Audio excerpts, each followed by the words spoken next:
empezamos, necesito que me regalen su silencio, su concentración. Vamos a presentar un tema supremamente importante y diferenciado respecto al modelo que hoy conocemos, ¿listo? Entonces ya empezó otra vez la tarde, les pido el favor que estemos aquí todos concentrados. Muy bien. ¿Y la prueba de deterioro de NIC 36 en qué consiste? Tomo mi valor en libros y lo comparo contra el valor recuperable y dejo en la contabilidad ¿cuál? El menor. Muy bien. ¿Y un intangible es qué? Un activo que, ¿dónde está Miller? Que no tiene forma física y que es separable o identificable, ¿cierto? ¿Y las 5 formas de adquirir un intangible cuáles son?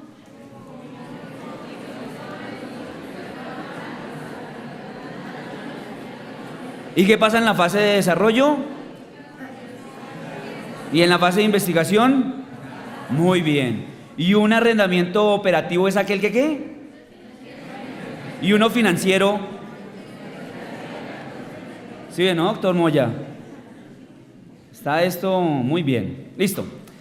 Vamos a ver una norma que en criterio nuestro es de las que más se diferencia con lo que hacemos en Colombia. Ojo, no con la norma local, sino con la práctica que tenemos en Colombia. Porque nuestra norma local, quiero decir el decreto 2649 del 93, trae mucho de estos temas en la manera en que la misma norma internacional los presenta. Quiero decir, si nosotros siempre hubiéramos aplicado la norma local del 2649, estaríamos muy cerca de la norma internacional. Solo que nosotros aplicamos otros criterios que ya vamos a revisar. Muy bien. ¿La NIC es qué? La NIC 18, muy bien. Ingresos de actividades ordinarias. Ingresos de actividades ordinarias, NIC número 18, muy bien. Recuerdan que nosotros siempre inventamos el objetivo, el alcance, las definiciones, la medición inicial, la medición posterior, las revelaciones, la diferencia con la NIF para pymes, bueno, igual. Entonces el objetivo de este estándar ¿cuál es? Prescribir el tratamiento de los ingresos, pero no de todos los ingresos, porque hay ingresos que no caen dentro de la NIC 18.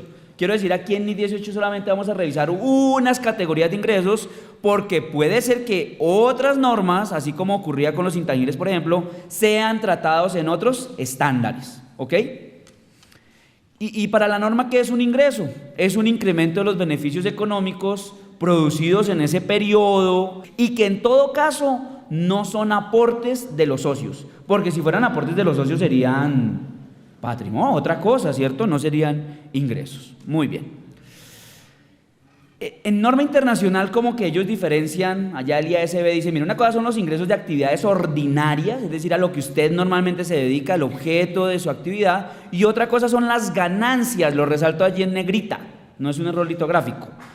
Las ganancias se originan también de otras actividades, pero que no son de la operación. Entonces, por ejemplo, si yo llego a vender propiedad, planta y equipo, y en esa venta de propiedad, planta y equipo obtengo ganancias, ¿cierto? No ingresos, sino ganancias por ese diferencial entre el precio de venta y el costo de libros. Entonces, digamos que hay que diferenciar entre los ingresos de, díganmelo, actividades ordinarias y las ganancias. Esta norma se ocupa de las actividades ordinarias. Muy bien.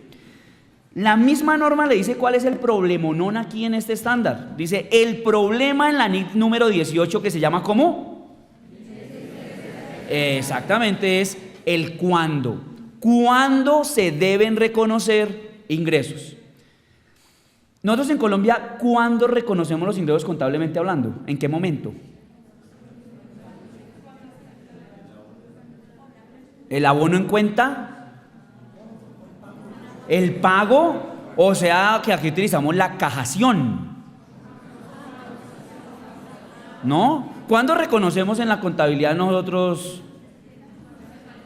Ah, y la factura, exactamente. Nosotros a la Colombia estamos muy entrenados en reconocer los ingresos cuando hay una factura. Porque es que a nosotros nos gusta que nos esté alineado el IVA y el ICA y la renta. Eso nos gusta que esté todo como, ¿cierto? Más la contabilidad. Entonces nosotros normalmente reconocemos ingresos cuando, díganmelo, la factura. Entonces pienso en una IPS en este momento. Entonces entra el paciente por urgencias y deciden hospitalizarlo y dura 3 meses hospitalizado. ¿Cuándo genera esa IPS los ingresos? ¿Y cuándo factura? Ah, el señor a los 3 meses, ¿verdad? Pero es que durante 2 o 3 meses el señor consumió imágenes diagnósticas, servicio de urgencias, médico, enfermera, medicamentos, y usted tuvo una cantidad, míreme aquí a los ojos, por favor. Usted tuvo costos y gastos en la prestación durante 2 o 3 meses, pero solamente reputó ingresos con la factura. O sea que usted no respetó el principio de asociación y unos costos y gastos le quedaron sin ingreso imputado y por allá en un mes X el ingreso, ¿vamos bien? Las empresas de servicios públicos domiciliarios, por ejemplo, no las de Boyacá, de otros departamentos, no ahí sea. Cuando ustedes pagan el servicio de acueducto en enero, ¿qué meses están pagando de consumo de servicio? Diciembre, ¿cierto? Hay algunos casos donde es bimestral, entonces noviembre y diciembre. Si esa empresa, como ocurre en muchos departamentos, no en Boyacá, contabiliza sus ingresos es con la factura. Imagínense que la factura ellos la producen o la emiten en enero, pero están facturando un servicio que se prestó ¿cuándo? En diciembre. Y la pregunta es, ¿los costos de la nómina de esa prestación de servicio de diciembre en qué mes quedaron contabilizados? ¿Y la depreciación de la propiedad, planta de equipo para prestar el servicio de diciembre en qué mes quedó contabilizado? ¿Y el consumo de inventarios, si son juiciosos, en qué mes quedó contabilizado el de diciembre? Pero los ingresos en enero. La norma internacional le dice, no señor, como el problema fundamental aquí es, díganmelo, ¿cuándo? Ustedes necesitan desembarazarse de esa concepción tributaria o fiscalista que manejamos en Colombia.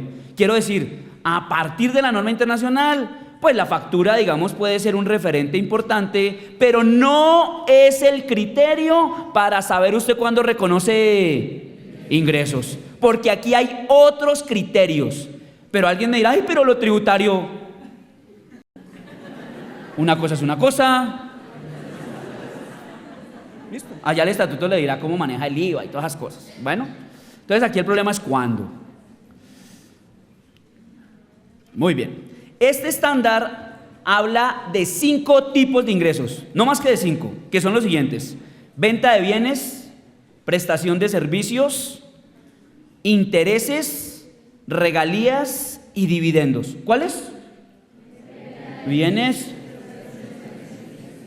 intereses, regalías y dividendos. Es decir, si usted tiene otro tipo de ingresos, como los siguientes: temas de arrendamiento financieros, ¿a qué estándar tiene que remitirse? NIC número 17, que ya la vimos esta mañana. Si usted tiene un tema de los dividendos, ¿están en el alcance de esta norma? Cuando usted recibe dividendos, ¿utiliza la NIC 18? Sí, pero por favor, mírelo, ahí está, NIC 18, dividendos. Solo que cuando usted utiliza el método de la participación patrimonial para reconocer las inversiones en otra compañía, usted no reconoce ingresos cuando le decretan dividendos. Usted reconoce ingresos cuando aplica el método de participación patrimonial. Por lo tanto, si sus dividendos provienen de entidades donde usted aplique, díganmelo, el método de participación patrimonial, es decir, en Colombia, cuando usted tiene control, tiene que remitirse a otro estándar allá que se llama la NIC 28, inversiones en asociadas. O sea que esos ingresos están por fuera del alcance de la NIC número 18, o sea que ya llevo 2, ¿cierto? Los arrendamientos NIC 17, las inversiones en asociadas NIC número 28, ahí dice. Contratos de seguro, los estándares tienen una norma específica para esos contratos de seguro para las aseguradoras, que es la NIF número 4. O sea que si usted tiene ese tipo de negocio, no puede buscar los ingresos en la NIF número 18, sino tiene que buscarlos ¿dónde? En la NIF número 4, muy bien. Cambios en el valor razonable de los instrumentos financieros, tiene que teletransportarse a la NIF número 9. Todo el tema de agricultura, activos biológicos, doctor Henry, que enseguida lo tratará. Entonces usted tiene que remitirse a la NIC número 41, o sea que el doctor Henry les dirá cómo se contabilizan los ingresos tratándose de activos biológicos. Eso no le pertenece a la NIC número 18. Y si usted tiene el tema de extracción de minerales y yacimientos, tiene que teletransportarse a la NIF número 6. Es decir, que esta norma solo le aplica a...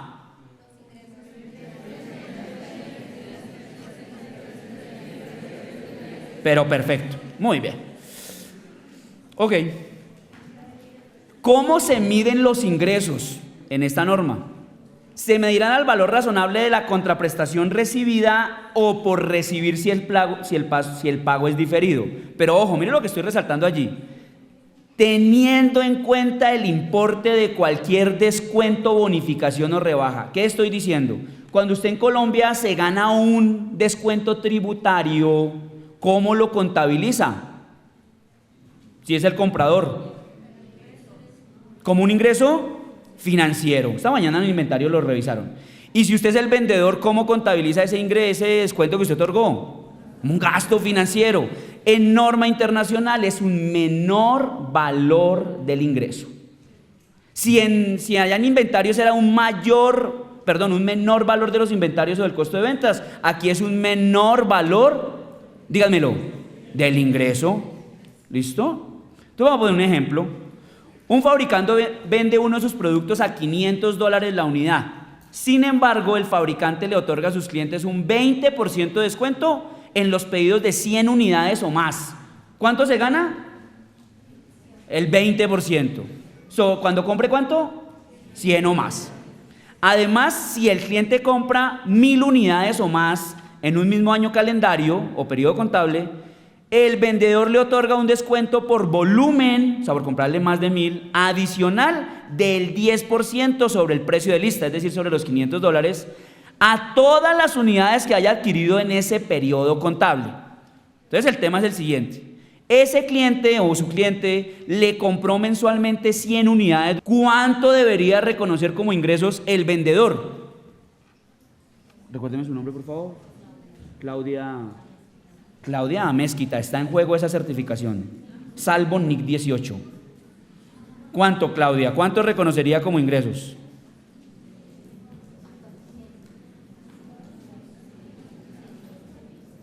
¿Cuánto? 400. Sí, empieza la subasta aquí. 400 a la una, 400 a las dos.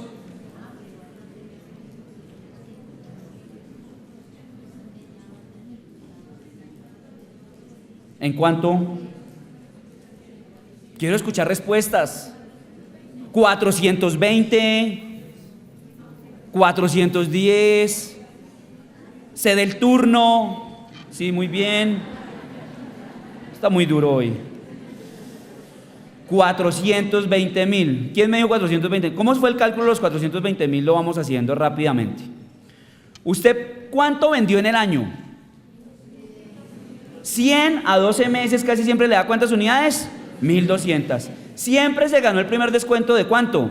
Del 20%. Y como compró más de 1000 en el año, otro 10%. O sea que total ¿cuánto de descuentos? 30%. ¿Estamos de acuerdo? ¿Y cuánto valían en precio de lista las unidades? O sea que cada unidad ¿cuánto termina valiendo? 350. ¿Y cuántas unidades compró? ¿Cuántas? 1200 por los 350, casi siempre debe dar los 420,000. O sea que el resumen de este punto es que usted reconoce sus ingresos menos descuentos que otorgue. ¿Me siguen? Esa posición ergonómica no le conviene para el entendimiento de la NIC 18. Muy bien. Esa de pronto sí. Medición. En la mayoría de los casos es posible que usted pague al contado, le paguen al contado. Pero cuando usted otorga un plazo y ese plazo va más allá... Perdón un segundo, acomodo el micrófono, se cayó.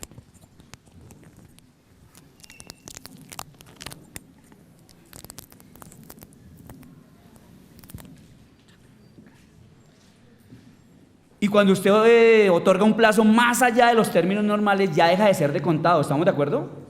Quien compra y quien vende sabe que el vendedor está otorgando una financiación. Y eso no es un tema menor, porque tanto el comprador como el vendedor tienen que reconocer que ahí en la mitad hay un componente que es financiación.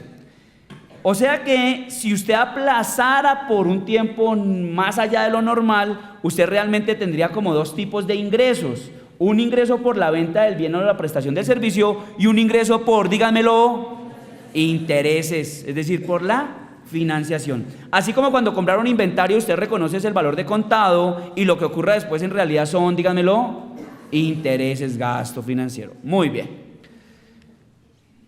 Ejemplo, el primer día del periodo contable anual, quiero decir el 1 de enero, una entidad vende inventarios por $2 millones con un crédito a 2 años sin intereses, cuando el precio de venta en efectivo actual de los bienes es de 1.652.893. Quiero decir, cuando hacen el negocio los dos, el comprador y el vendedor saben que eso de contado, ¿cuánto vale? Otra vez, voy a hacerte cuenta que estos 5 segundos nunca ocurrieron en mi vida. Cuando ellos dos hacen el negocio, saben que de contado, ¿cuánto vale? 1.652.000. Pero como se lo están vendiendo a plazo para que se lo paguen, ¿cuántos años? Pues el vendedor le carga un valor adicional, ¿estamos de acuerdo? Para reconocer esa financiación. O sea que eso en realidad, ¿cuánto vale? 2 millones. El tema es el siguiente. El día 1, cuando se vende el bien, supongamos que se entrega los riesgos y ventajas, ¿qué ingresos se está percibiendo realmente? ¿El 1.652 o los 2 millones? ¿No me recibí la factura? No. El 1.652. La diferencia, que son los 347.107, ¿usted se los devengará o se los ganará? Poco a poco, en la medida que vaya pasando el tiempo. Porque es posible que su comprador se acerque a los 6 meses y le diga, ya le quiero pagar de una vez, y usted le diga, pues págueme. Pero él no le va a pagar 2 millones. Él le va a decir que allá usted entiende que hay una financiación, que por favor descontemos la financiación del año y medio que resta, ¿o no? Por supuesto. Entonces, fíjense que una cosa es la venta del bien y otra cosa son los intereses que se generan. Eso hay que entenderlo de esa manera para poder reconocer los ingresos, como diga la NIC número 18. Entonces alguien me dirá acá, pero la factura dice que 2 millones más IVA. No. En norma internacional usted debe atender estos principios. Entonces mire lo que está diciendo. Si yo calculara aquí con una calculadora la tasa implícita de ese negocio, a mí me dio 10%. Ya ahorita miramos cómo se hace. ¿Qué significa eso? Que en el año 1 usted realmente vendió ¿cuánto? 1.652.893. Eso lo multiplica por el 10%. Significa que el primer año usted se ganó unos intereses de 165.289. Para el segundo año usted tiene sus 1.652 más sus 1.165 porque no le han pagado, y calcula nuevamente el 10% del interés para tener un interés de 181. Es decir, que al final del día usted realmente tiene un ingreso por venta de bienes de ¿cuánto? 1.652 y tiene un ingreso por intereses de 347.107, solo que usted se lo va ganando, díganmelo, poco a poco. Eso no es en un solo momento. Esta diapositiva no es para que les dé dolor de cabeza, sino para recordarles que el dinero en el tiempo tiene un valor. O sea, no se hace el mismo mercado hoy con $1.000.000 que dentro de un año. ¿Cómo se calculó el valor del interés? Pues con la fórmula de valor presente y valor futuro, despejando, ¿cierto? A quien le dé mucho dolor la matemática financiera, entonces pues se toma 2 postan 500 antes de llegar a su oficina todos los días, porque las normas internacionales tienen esa particularidad. Como ahora no se llaman normas internacionales de contabilidad, sino normas internacionales, díganmelo, de información financiera. Pues hay un componente de matemática financiera muy fuerte en este modelo. ¿Ok? Continuamos. Importantísimo, identificación de la transacción. Es posible que usted en una sola transacción tenga varios componentes. ¿Recuerdan esta mañana cuando Henry les explicaba los componentes de la propiedad, planta y equipo? Digamos, aquí también hay que revisar si dentro de una sola transacción, que parece ser una sola transacción, hay varios componentes. Por lo siguiente, cuando usted va allá al concesionario y le venden el carro, entonces le están vendiendo un vehículo, pero le dicen, le damos 2 años de mantenimiento. Y también le dan la financiación. Y usted paga un solo valor, ¿o no? El vendedor sí tiene claro que él está recibiendo 3 tipos de ingreso. Díganmelo. Venta de bienes, prestación de servicios y financiación. Entonces el párrafo 13 de ese estándar, la NIC número 18, lo obliga a que usted, díganmelo, identifique qué componentes hay dentro de una sola transacción. Muy bien. Entonces vamos a empezar con cada uno de los criterios. ¿Recuerdan cuál era la primera forma de los ingresos? Venta de bienes. Entonces necesito su atención aquí, por favor. Tiene que olvidarse de la factura en este momento. ¿Cuándo se puede reconocer una venta de bienes bajo la NIC número 18? Mírenme por favor. Cuando el vendedor transfiere todos los riesgos y ventajas significativos del bien vendido. Voy a poner un ejemplo. Voy pasando por un concesionario, veo el carro de mi vida, Captiva blanca, Sportage 3.0, cada Tiptronic, ok. Y veo allá el precio y digo, no, esa es mi camioneta. Y entro, hago el negocio, la pago de contado, ¿sí? Me la facturan, ¿vamos bien? Pero resulta que en el momento de la entrega, cuando el vendedor me la va a entregar, le digo, no hombre, mire, es que yo tengo el carro viejito, no lo he vendido, en mi apartamento hay un solo parqueadero, deme 15 días, yo vendo el carro viejito y vengo por la camioneta nueva, ¿usted me la guarda? El cliente tiene toda la razón, por supuesto, sí, se la guardamos. ¿A la colombiana hubo ingreso? ¿A la colombiana hubo ingreso? ¿Por qué sí? No me van a decir porque la pagaron. Ah, en la factura, muy bien, sí. Estaba atento de usted, muy bien. Resulta que en norma internacional, el señor me llama a los 3 días, el vendedor. Entonces me dice, don Carlos, imagínese que, es que no sé cómo decírselo, es que nos guardamos las camionetas en una bodega, tiene un cielo raso y se cayó parte del cielo raso de la bodega. Y adivine exactamente encima de cuál camioneta cayó. Digo, no tengo ni idea. De la suya, don Carlos. Digo, no, de la suya. No, de la... ¿Quién perdió la camioneta? ¿Don Carlos? ¿No? ¿El concesionario? Don Carlos. ¿Don Carlos? No, porque es que usted trabaja 5 años de su vida con el sudor de su frente y compra un carro y a los 3 días lo llaman, don Carlos, se robaron el carro del concesionario. Y usted dice, ay, soy muy de mala, yo sí soy de mala. No, por una razón, el concesionario no me había, díganmelo. Yo no me había llevado materialmente a la camioneta. Diferente hubiera sido si en el momento de yo decirle al señor, no me entregue la camioneta, él me dice, don Carlos, yo no se la entrego, está muy bien, pero vamos a hacer una cosa, fírmeme un documento donde diga que yo ya se la quiero entregar, que la camioneta está lista, que no le hace falta nada para, pero que usted no quiere recibirla. Y que yo, lo mejor es que usted se la lleve, don Carlos. No, hombre, déjeme, no, pero usted dice que fírmeme acá, que todo lo que le pase a la camioneta es su responsabilidad porque yo ya quiero entregársela y usted no se la quiere llevar. Y yo le firmo. En ese momento, ¿qué ha pasado? Ah, muy bien. O sea que en norma internacional, tratándose de venta de bienes, solo hay ingreso cuando el vendedor ha... Si no ocurre eso, no hay. Entonces, en el caso de la Colombia, ¿usted qué registraría? Pues registraría de pronto en la caja o en los bancos un débito del valor de la camioneta y un crédito en un pasivo, un ingreso recibido por anticipado o un ingreso diferido. En el momento que yo vuelva a los 15 días y me lleve la, díganmelo, camioneta, en ese momento pues reclasifico, ¿cierto? Deja de ser un pasivo ingreso recibido por anticipado y ahora sí es un ingreso, porque ya, eso, muy bien. Bueno, además de ese principio, pues hay que cumplir otra cantidad de requisitos, pero digamos el fundamental es ese. Voy a presentar excepciones a ese principio general. ¿Cuál es el principio general? Entonces, estas son excepciones. Primera, facturación sin entrega. El ejemplo que acabo de poner. Si usted factura pero no entrega y la entrega se pospone esa voluntad del comprador, no a voluntad del vendedor, sino del comprador, como es mi ejemplo, usted vendedor, aún sin haber hecho, díganme, la entrega, usted puede reconocer ingreso, porque la entrega se pospone esa voluntad ¿de quién? Del comprador. El ejemplo de la Captiva blanca. Muy bien. Siguiente, excepción del principio general. Ventas que están sometidas a condición. Si, por ejemplo, para entender que hay ingreso, es necesario completar la instalación o la inspección de lo vendido. Entonces usted compra para el centro de cómputo compra un servidor y el servidor, usted, el proveedor lo deja allá físicamente en un guacal en el centro de cómputo. El proveedor no podrá decir que con esa simple disposición en el guacal ya, díganmelo, sino que hace falta que él, ¿qué?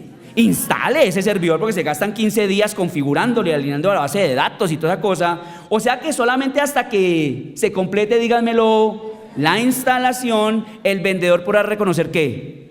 Ingreso. ¿Vamos bien? O sea que el principio general es que usted siempre... Pero hay excepciones. 1, facturación sin entrega. 2, ventas con alguna condición como la inspección o la instalación. Continúo.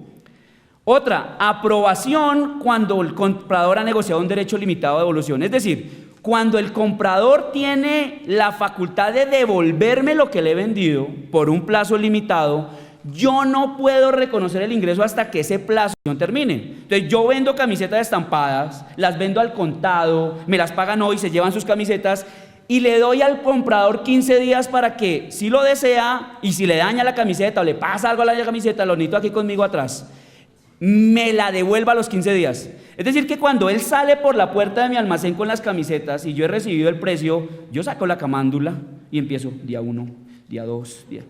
hasta que ¿cuál día llegue? 15, porque ese día él pierde el derecho a devolverme las camisetas. O sea que solamente hasta cuando termine esa condición yo podré, que dígamelo, reconocer un ingreso. Y alguien dirá, ay, ¿cómo hace Carrefour y cómo hace el éxito para cuando vende tecnología, computadores, cámaras, videocámaras, que ellos dan garantía de 1 año y extendida? O sea que ellos se quedan esperando 1 año, ojalá y no me lo devuelva, ojalá y no me lo devuelva.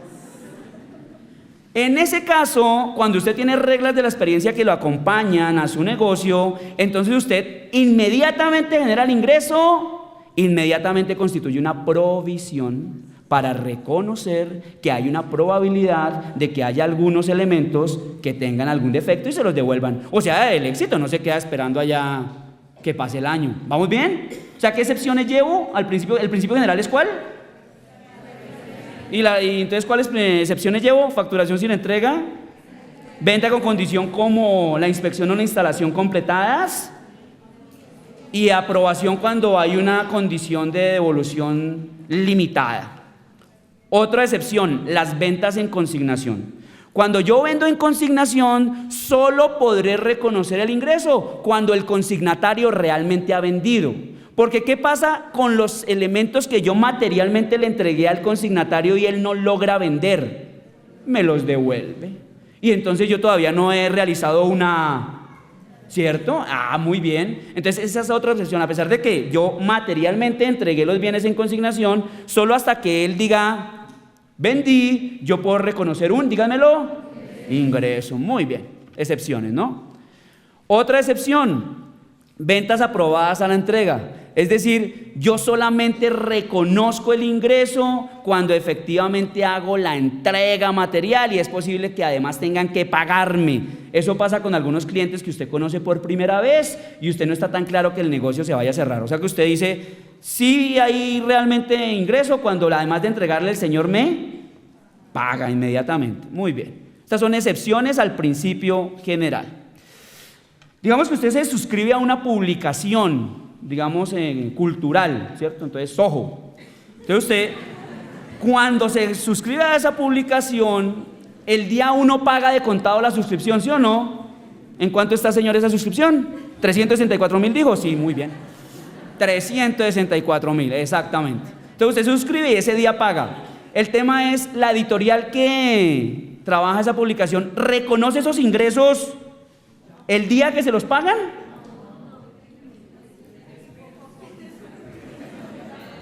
Imagínense que él va a durar 12 meses haciéndole llegar una revista mensual y cada mes él va a incurrir en costos de fotografía, maquillaje, modelo, tintas, impresión, transporte, y usted reconoce los ingresos el día. O sea que los otros ingresos también habrá que... Exactamente, en la medida que usted va, díganmelo, entregando la revista. Lo mismo le pasa a la universidad. Si las universidades, cuando los muchachos se matriculan al inicio del semestre, la universidad no va a reconocer un ingreso por el valor del semestre, porque ella tiene que ir prestando poco, y ella va a tener durante 6 meses costos de aulas, profesores. ¿Vamos bien? Diferido, ¿no? ¿Cómo es su nombre, por favor? Edwin. Muy bien, Edwin, lo tengo en la mira, Edwin. Bueno, entonces salgo del tema de venta de bienes y me paso al tema que se llama, ¿cuántos tipos de ingresos hay en la NIC 18? ¿Qué son cuáles? Bien, prestación de servicios. Aquí tampoco es con la factura. Aquí recuerden el tema de la IPS y de la empresa de servicios públicos domiciliarios, no de Boyacá, de otro departamento.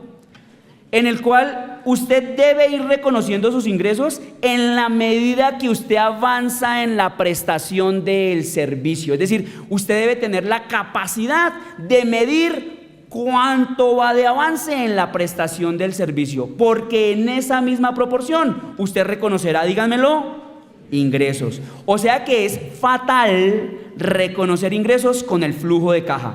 Entonces usted le dan un anticipo y reconoce ingresos, y le pagan cada 3 meses y reconoce ingresos. Va reconociendo ingresos, díganmelo, en la medida en que se va prestando el servicio. Y entonces, digamos, allá también hay como unos requisitos y para saber en qué medida se han prestado. Entonces, por ejemplo, inspección de los trabajos ejecutados. Usted va y físicamente observa y analiza y mide cuánto se ha prestado ese servicio, o en la proporción en que los servicios ejecutados se relacionan con el total al cual usted se comprometió. O uno de los más usados, usted tiene un presupuesto de costos, tiene unos costos reales en los cuales va incurriendo, es decir, usted tiene una medición de cuánto ha ejecutado de lo presupuestado en los costos, y en esa misma proporción, díganmelo, va imputando los ingresos. O sea que si el principio fundamental en la venta de bienes Edwin era ¿cuál? La transferencia de riesgos y ventajas significativos, el principio fundamental en la prestación de servicios es el grado de avance en la prestación o en la terminación de ese servicio. Mire lo que dice ahí abajo: ni los pagos a cuenta ni los anticipos recibidos por los clientes reflejan forzosamente el porcentaje del servicio prestado. Es decir, no es un buen método irse por el flujo de caja. Veo heridos en combate, nunca he perdido una batalla con Morfeo, dios de los sueños, y hoy no va a ser la primera vez. Vale. ¿Qué ocurre? Cuando usted no logra medir sus ingresos confiablemente, el porcentaje de avance, la norma le dice: por lo menos reconózcame como ingresos los costos en que incurrió en ese periodo. Y eso se llama base cero. Ahí habrá una utilidad de ¿cuánto? Se llama base cero ¿una utilidad de cuánto? Muy bien. O sea que usted está obligado, si no es capaz de medir fiablemente el grado de avance de terminación, por lo menos a imputar como ingresos ¿cuáles? Los costos en los que haya incurrido, para que en algo se respete el principio de asociación. ¿Cuántos tipos de ingresos llevo? Prestación de servicios, venta de bienes. El tercero son los intereses. Los intereses tienen un principio que se llama el método de la tasa de interés efectivo. Es decir, ¿cuánto vale la venta de contado? ¿Cuánto valdría a crédito? ¿Y cuál es el diferencial que me estoy ganando por esa financiación? Eso se hace a través de un método que se llama ¿cómo? De tasa de interés efectivo, que básicamente es aplicar algo que se llama el costo amortizado, que básicamente es determinarle la TIR. ¿Qué es la TIR? La rentabilidad a ese negocio en un periodo determinado. ¿Vamos bien? Ok. ¿Cuántos tipos de ingresos llevo? Muy bien. Me voy con el cuarto: regalías. Las regalías no son otra cosa que el reconocimiento del uso de intangibles por un tercero. Entonces yo percibo regalías por derechos de autor, franquicias, patentes. ¿Estamos bien? ¿Cómo se reconocen? De acuerdo a nuestro principio de causación, que en la norma internacional se llama devengo. Entonces, venta de bienes, ¿cuál es el principio? La prestación de servicios, ¿cuál es el principio? Los intereses, ¿cuál es el principio? Tasa efectiva, eso. Costo amortizado, muy bien. Y en las regalías, el devengo o causación. En la medida en que se vayan causando, en esa medida se van reconociendo. Por ejemplo, Cine Colombia le paga a TriStar Pictures y a United y a todas esas casas de cine regalías por las películas que explota aquí en Colombia. Lo hacen a través de el número de tiquetes de cine que vendan, de boletos de cine. Pues eso se hace en la medida, díganmelo, que se causan, que se devengan. Muy bien. Último tipo de ingreso, los dividendos. ¿Salvo cuáles? Los que se perciban por aplicación del método de participación, que eso está en la NIC número ¿qué? 28. Muy bien. Los dividendos se reconocen en el momento en que se hacen en calidad exigible, es decir, cuando los decretan, seguramente, ya se vuelven exigibles ¿para quién? para el accionista, es decir, ya tiene un derecho, por lo tanto puede contabilizar díganmelo, ingreso. Veo heridos en combate, tranquilos. Comparación con la NIF para pymes. Son iguales. Digamos, no hay una diferencia sustantiva, salvo que las NIF completas, quiero decir la NIF 18, está con todos los temas de guía, fundamentos de conclusión, opiniones en contrario, ejemplos, etc. Mientras que en la NIF para pymes, pues el lenguaje es más sencillo, está redactado de una manera más light, digamos, hay menos información. O sea que si usted es NIF para pymes y requiere mayor información, sin ningún problema puede remitirse a la NIF número 18, le va a brindar mayor orientación. O sea que allí no hay mayor diferencia. Resulta que en la NIF para pymes, en la misma sección 23, se mezclan tanto los ingresos de actividades ordinarias como los contratos de construcción, pero allí igual se aplica el mismo principio contable, luego tampoco hay, díganmelo, diferencias. Bueno, vamos a ver cómo nos va. Nombre, por favor. Sí, señora, usted. Míreme a los ojos. Nombre. Gloria. Todos. Sí, señora. Sí. ¿Marleni? María Teresa. Está en juego su certificación, María Teresa. Salvo NIF 18, ¿listo? Dice, la entidad NIF celebra un contrato con un cliente para proveerle e instalarle una máquina el 1 de enero de 2011 y se compromete a realizar el mantenimiento correspondiente el 1 de julio de 2011 y el 1 de enero de 2012. ¿Vamos bien lo que está pasando ahí? Se vende una máquina, o sea que hay un ingreso por venta de... Y además el vendedor se compromete a realizar ¿cuántos mantenimientos? Uno a los 6 meses exactos, 1 de julio de 2011. Y el otro al año exacto, 1 de enero de 2012. La máquina le cuesta a él 80,000, o sea, el costo de la máquina es ¿cuánto? 80,000. El cliente, si quisiera, pudiera comprar la máquina y los servicios de mantenimiento por separado, pero los va a comprar en una sola transacción. El cliente tiene la obligación contractual de pagar a esa empresa que se llama NIF $200,000 el 1 de enero de 2012. ¿Cuándo es el negocio? 1 de enero de 2011. ¿Y cuándo le van a pagar? O sea que posiblemente hay ahí una financiación, no lo sé. La tasa vigente en el sector para un crédito a un año otorgado a clientes es del 5% semestral. Es decir, que allá internamente hay una tasa de rentabilidad o una tasa interna de retorno ¿de cuánto? 5% semestral. ¿Hasta ahí vamos bien? Tomaron los datos y se anotaron, apuntaron en la agenda. ¿Listo? Les repito rápidamente, el negocio se celebra el 1 de enero de 2011, 2 mantenimientos 1 de julio de 2011, 1 de enero de 2012. ¿Cuánto le cuesta la máquina? 80,000. ¿En cuánto es toda la transacción? ¿Cuánto? 200,000 que se pagarán en el año y el 5% semestral como tasa interna. Muy bien, continúo. La experiencia le ha demostrado a NIF que realizar el primer mantenimiento a él le cuesta 15,000, o sea, su mano de obra, 15,000 le cuesta prestar el primer mantenimiento. Y el segundo mantenimiento, 25,000. Eso es lo que cuesta. Muy bien. Cuando NIF brinda servicios de mantenimiento a sus clientes en una transacción separada, si fuera separada, se gana un 50% sobre el costo. ¿Me siguen? ¿A él cuánto le cuesta prestar el primer servicio? ¿Y el segundo servicio? Pero él cada vez que factura, se lo factura a sus clientes, les factura, o sea, ¿se gana cuánto? El 50% sobre el costo. ¿Vamos bien?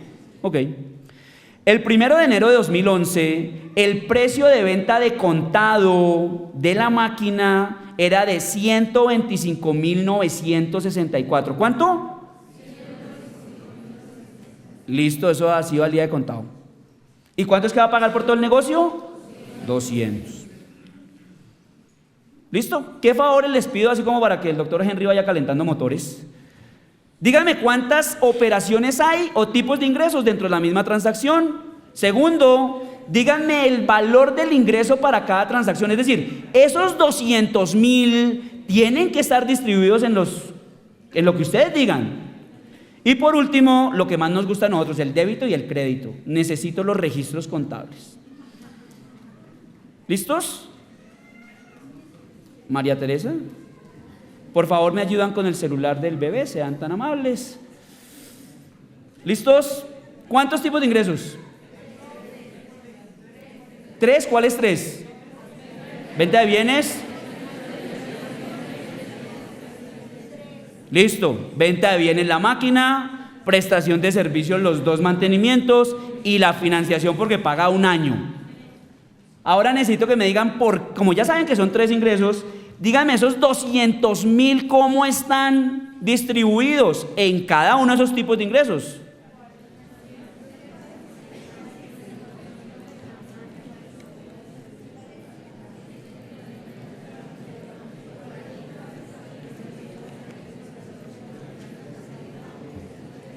María Teresa.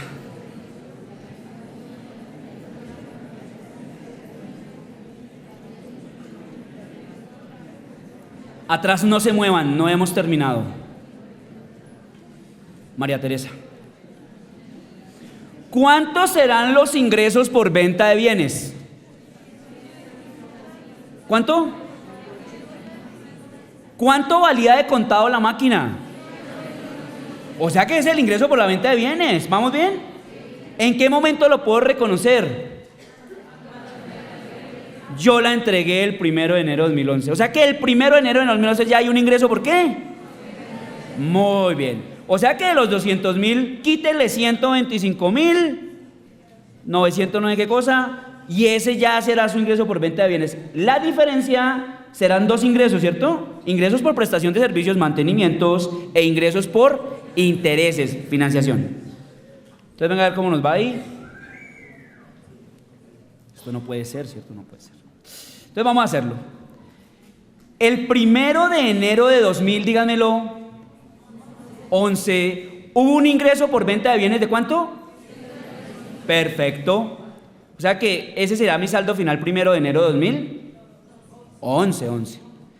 El 1 de julio de 2011, ¿qué ocurre? Ocurren como varias cosas. Primero, ya pasaron 6 meses, luego yo ya devengué intereses. ¿A qué tasa?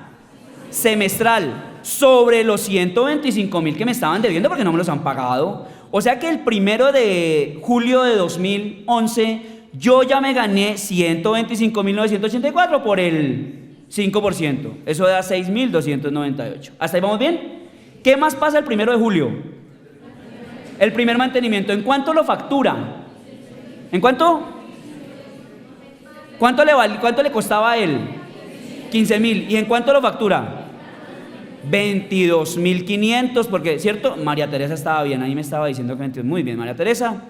Así cierra el 1 de julio. ¿Me siguen? Con un saldo de 154.000. El 31 de diciembre de 2011, él tenía un saldo de 154.000 que traía y ya se ganó otros intereses de otros 6 meses, ¿de acuerdo? ¿A qué tasa? Al 5.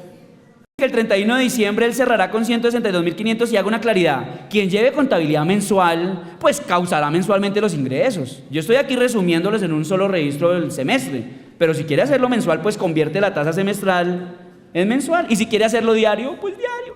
Muy bien. Entonces, el 31 de diciembre de 2011, usted cierra con un 162.500.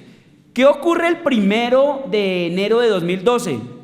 El segundo mantenimiento. ¿Cuánto costaba? Pero como usted se gana el 50, usted factura 37.500. Si usted le suma a esto, le da los 200.000. Quiero decir que ahí ya está distribuido cuánto se ganó por venta de bienes, cuánto se ganó por intereses y cuánto se ganó por la prestación de servicios. ¿Hasta ahí vamos bien? Ojo con lo que he dicho. Es que es un bebé de verdad, qué pena. Me excuso. De verdad me excuso.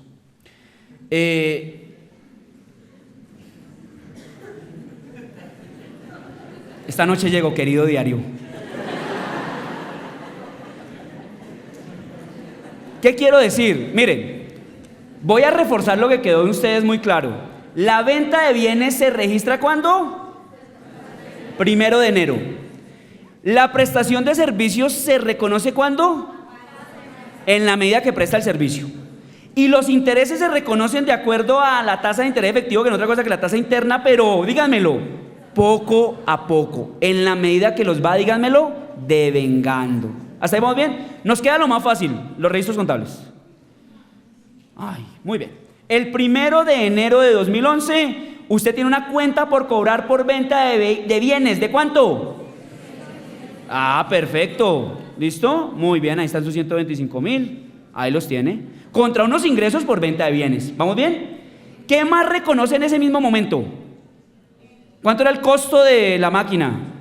80.000. O sea, usted tiene que reconocer un costo. Costo y los inventarios. ¿Vamos bien?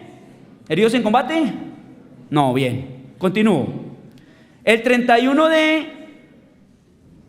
No, entre el 1 de enero y el 30 de junio de 2011, ¿usted qué se ganó? Intereses. O sea que usted reconoce una cuenta por cobrar por intereses y unos ingresos por intereses de lo devengado. ¿Qué le pasa el 1 de julio? Pues como dos cosas, ¿no? Usted presta su mantenimiento, 22.500, pero además usted incurrió en costos de ese mantenimiento. ¿De cuánto? 15.000. ¿Continúo? Muy bien. ¿Continúo? Eso. Entre el 1 de julio y el 31 de diciembre, ¿qué más pasó? Más intereses, ¿cierto? La segunda tanda de los intereses sobre el saldo que traía. Entonces, cuenta por cobrar intereses, ingresos por intereses. Si lo hace mensual, pues mensual. Continúo. ¿Qué le pasa el 1 de enero? Le pasan varias cosas. Primero, presta un servicio, ¿de acuerdo? Factura 37.500 al ingreso 37.500. ¿El costo fue de cuánto? Y por último, lo que más queríamos nosotros, pues me pagan, ¿cierto? Entonces usted cancela su cuenta por cobrar total de 200.000 y recibe en su caja sus bancos, ¿cuánto? 200.000. Para irme necesito quedar claro con lo siguiente, porque está el doctor Henry Moya ya pidiendo pista, y es: principio fundamental de la venta de bienes, salvo unas excepciones. Por ejemplo, Edwin, facturación sin entrega. Muy bien, Edwin, facturación sin entrega. ¿Cuál otra? En consignación, las revistas Ojo, todo eso, muy bien. Principio fundamental de la prestación de servicios. Ah, excelente. ¿Y de los intereses? Latir, pero poco a poco. ¿Y de las regalías? Devengo causa. No olviden allá de Cine Colombia con sus boletas. ¿Y los dividendos? Cuando nace el derecho a percibirlos. No estamos hablando del momento en que se aplica el método de la participación, porque allá estaremos en la NIC número 28. Muy bien. Les agradezco mucho la oportunidad que me dieron de compartir con ustedes estos tres estándares. Quiero decir la NIC 38, la NIC 17 y la NIC 18. Los dejo en compañía de uno de los mejores conferencistas que hay en este tema. Totalmente comprobado. Doctor Luis Henry Moya tiene la palabra. Muchas gracias a todos.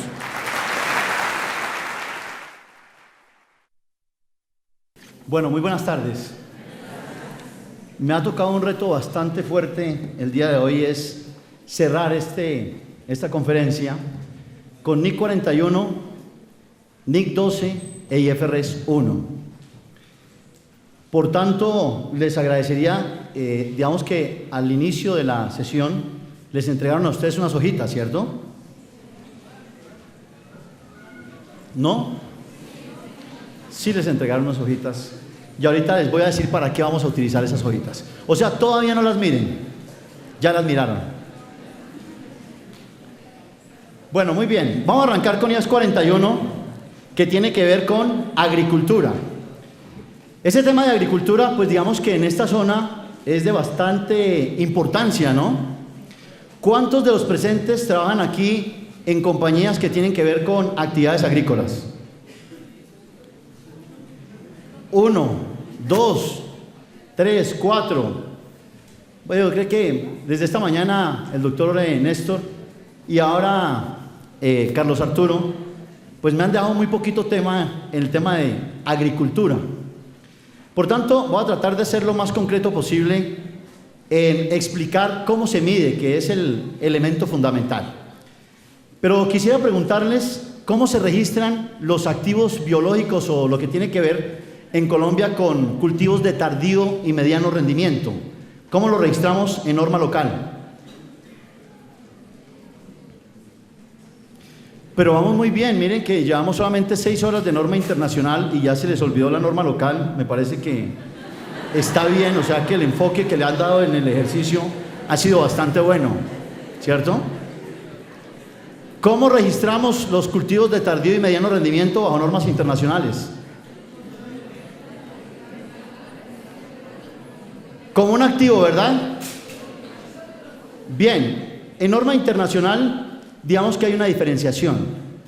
Y vamos a tener que registrar qué es un activo biológico, qué es un producto agrícola y enfocar con lo que esta mañana Néstor les hablaba del tema de IAS 2 relacionado con inventarios. Entonces, este estándar aplica a todo lo que tiene que ver con activos biológicos, productos agrícolas y digamos que hay que hacer una diferenciación con el tema de la aplicación de inventarios. Y en el tema de inventarios, pues ustedes ya saben, ¿cómo se mide el inventario? Al menor entre qué y qué. Entre el costo y el valor neto realizable.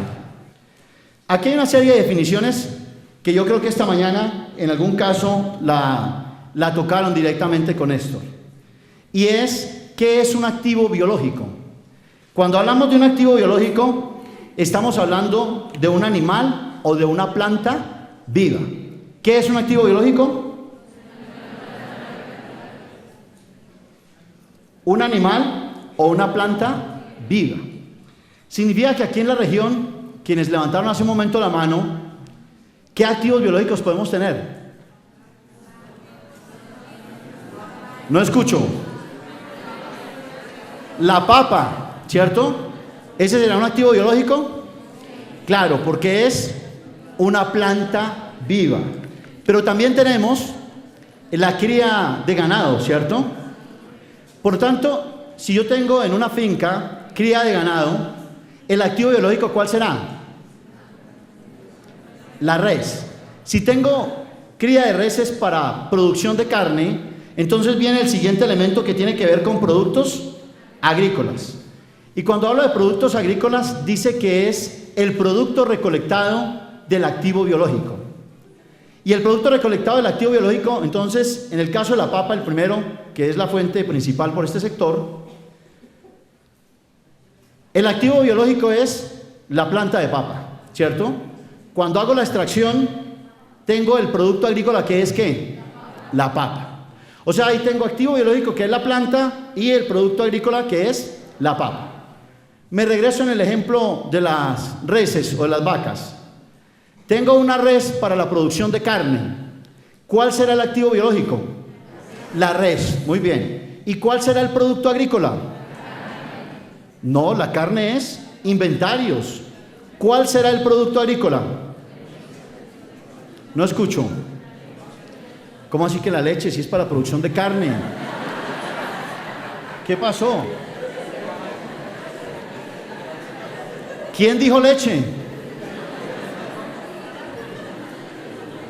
A ver, arrancamos. Buenas tardes, vamos a ver IAS 41. Y como dice Carlos, estos 5 segundos nunca pasaron. Bien, entonces, retomando, tomo la res que es el activo biológico. ¿El producto agrícola cuál será? Ya dijimos que la carne no. Entonces, si el activo biológico es el animal o la planta viva, ¿qué será el producto agrícola? Pero eso suena un poquito pesado, ¿no? La vaca muerta no. Técnicamente le decimos la res sacrificada. Eso suena más bonito.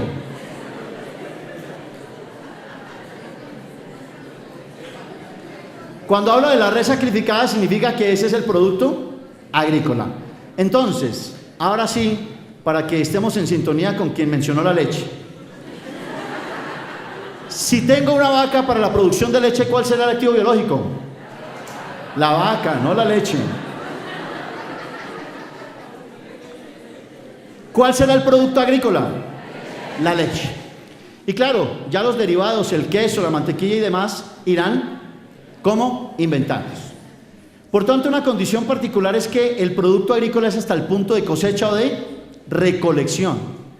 En el caso de la leche, pues claro, yo tengo el proceso de ordeño, significa que cuando hago el ordeño, hago la extracción de la leche, hasta ahí es producto agrícola. Cuando lo coloco en la cantina, ahí se convierte en inventarios. Por tanto, en estas definiciones que tenemos, ahí hay varios elementos que tenemos que considerar.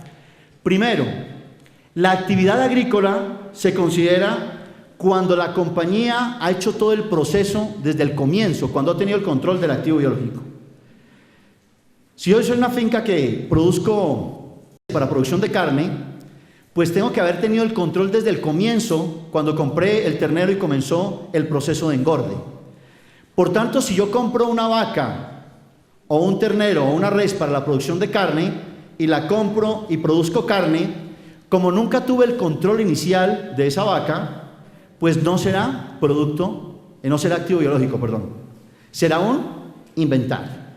Eso significa que para que haya el activo biológico y el producto agrícola, la compañía tiene que haber controlado desde su inicio la producción. Y por eso se habla por allí de actividad agrícola. Y dice que es la gestión que realiza la compañía en su proceso de crecimiento, degradación y demás, que son los cambios cuantitativos y cualitativos que tiene un activo biológico y un producto agrícola en ese proceso productivo. Por lo tanto, en el caso de la papa, si yo hice la siembra de papa, ahí comienza el activo biológico. Pero si yo voy y la compro en la plaza, eso será un inventario. Bien, aquí está resumido. El ejemplo no es con papa, sino con café. Pero veamos la siguiente circunstancia y es el punto clave en el tema de medición. En el tema de medición, que es el valor agregado que les quiero dar en este caso, ¿cómo se mide un activo biológico? El activo biológico se mide por el valor razonable. Y muy seguramente esta mañana, tanto Néstor y ahora Carlos, hacían referencia al tema del valor razonable. ¿Qué es el valor razonable? Acuerdo entre dos partes debidamente informadas, que una está dispuesta a comprar y otra a vender en un mercado activo libre de presión. Ahí estamos hablando de valor razonable. Por lo tanto, ¿cómo se miden los activos biológicos? Se mide como el valor razonable menos los costos estimados de venta, sin incluir el transporte. Eso significa que a partir de norma internacional lo voy a tener que medir por el valor razonable. ¿Cuánto valdría si yo fuese a vender el cultivo de papa en el mercado? ¿Cuánto valdría la papa, que sería el producto agrícola, ya recolectada, ya cosechada? Pero en este caso en concreto, el activo biológico lo mido por el valor razonable menos los costos estimados de venta, sin incluir el transporte. A diferencia del producto agrícola, el producto agrícola es también el valor razonable menos los costos estimados de venta, y ahí sí incluyo todo el tema, todos los gastos. ¿Y cuáles son los gastos estimados de venta? No, eso es transporte. Los de venta, comisiones al vendedor. Si tengo que pagarle algún valor a las entidades que vigilan. Si tengo que sacar alguna guía en el caso de los animales para efectos del transporte. Esos son costos estimados de venta. Entonces, bajo norma internacional, tenemos tres aspectos: activo biológico, producto agrícola, y luego viene el tema de inventarios. Los dos primeros, el primero, repito, activo biológico, valor razonable menos costos estimados de venta. Producto agrícola, valor razonable menos costos estimados de venta, incluido el concepto de transporte. Y como decimos que el producto agrícola es hasta el punto de cosecha o recolección, si hablamos de la papa será en el cultivo, porque cuando lo carguen al carro, ahí al transporte, automáticamente se convierte en inventario. Ahora bien, si la papa la tengo que llevar a una bodega, en el momento en que entre en la bodega, se convierte en inventario. Y ese era el que ustedes hace un momento mencionaban, que ese inventario se mide al menor entre el valor neto realizable y el costo. Entonces, si ustedes observan, son tres etapas distintas que hay que identificarlas. Bien, aquí estaba hablando del activo biológico y el producto agrícola en el concepto de medición. En la identificación, cuando tengo el activo biológico, es valor razonable menos costos estimados de venta, incluido el transporte, sin incluir el transporte. Producto agrícola, regulado bajo IAS 41, valor razonable menos costos estimados de venta, incluido el transporte. Pero ya cuando se convierte en un tema de inventarios, que en este caso el ejemplo es los huevos, cuando coloco los huevos en las cestas o en el elemento de empaque, ahí se convierte en inventario. ¿Y cómo se mide el inventario? Bajo NIC 2, muy bien, al menor entre el valor neto realizable y el costo. Muy bien. Veamos si quedó claro y si ya tratamos de afinar el tema de la producción de carne, que no es leche, ¿cierto? Entonces veamos, ¿las ovejas qué serán? ¿Activo biológico, producto agrícola o inventario? Activo biológico. ¿La lana? Producto agrícola. ¿El hilo de lana y alfombras? Será otros inventarios, ¿cierto? El primero, el activo biológico, ¿cómo se mide? Valor razonable menos costos estimados de venta sin incluir el transporte. Bueno, aquí ya árboles de una plantación forestal, activos biológicos. Los troncos cortados, producto agrícola. La madera, inventarios. Si ustedes observan, claro, tengo el árbol, en el momento en que corto, ahí se convierte en producto agrícola. Pero ya cuando le hago un proceso industrial, se convierte en madera, que es inventarios. Las plantas de algodón, activo biológico. Las plantas de caña cortada, plantas de caña cortada. ¿Activo biológico? No. Producto agrícola. El azúcar. Escuché activo biológico. ¿Por qué activo biológico? No, no puede ser, ¿no? Al no ser de que la planta dé sobrecitos y... El azúcar serían inventarios porque tiene un proceso industrial. El ganado lechero, este sí. Activo.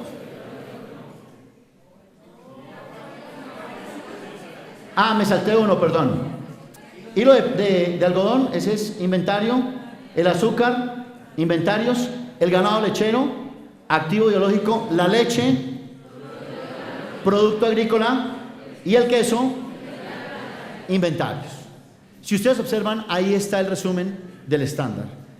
Lo que me correspondía en este proceso era aclarar los métodos de medición. Y por último, recuerden, activo biológico, valor razonable menos costos estimados de venta, sin incluir transporte. Producto agrícola, valor razonable menos costos estimados de venta, se incluye todo. Y el caso de inventarios, lo vieron ustedes esta mañana, que es el menor entre el costo y el valor neto realizable. Muy bien, ahí cerramos el tema de IAS 41, que era el puntico, la parte que me correspondía en este proceso. Ahora vamos a trabajar IAS 12. IAS 12 es impuesto diferido. Bueno, muy bien. Entonces, en el tema de impuestos está la IAS 12 o la NIC 12, que habla tanto del impuesto corriente como de los impuestos diferidos. Entonces, parte de este ejercicio, primero, aclarar el tratamiento que se le da acá es desde el punto de vista contable. Para algunos, y digo para algunos, es quienes probablemente estén llegando a a aplicar norma internacional, y bueno, también quienes han aplicado en norma local. El impuesto diferido es un tema eminentemente contable, no es fiscal. Por tanto, el manejo lo tiene que hacer directamente el contador, porque en muchas oportunidades uno encuentra en compañías donde dice, impuesto diferido, tengo que traerme al especialista de impuestos. No, realmente aquí necesito al especialista de impuestos simplemente para que me ayude a identificar algunos temas de base fiscal. Hay algunos cambios, sí, y voy a tratar de hacer o resaltar más bien dónde hay esos cambios en el tema de IAS 12 con relación a lo que aplicamos en norma local. ¿Qué establece IAS 12? En primera instancia, el tratamiento contable de las ganancias. Pero también hablamos del tratamiento de los efectos fiscales actuales y futuros a través del impuesto diferido. Y por supuesto, al reconocimiento del impuesto sobre las ganancias. Cuando nosotros hablamos del impuesto a la renta, pues realmente en el método tradicional nos referimos al estado de resultados. Y en el estado de resultados, digamos que hacemos la depuración de lo que tiene que ver iniciando a través de los ingresos fiscales y haciendo la depuración correspondiente, sobre la cual finalmente aplicamos las tasas correspondientes y obtenemos el impuesto a las ganancias. Noten en primera instancia que el método que utilizamos bajo normas locales normalmente está dirigido al estado de resultados. Y claro, pues digamos que esa dinámica, esa mecánica del impuesto corriente no va a cambiar. Lo vamos a calcular sobre las ganancias, pero considerando las ganancias fiscales.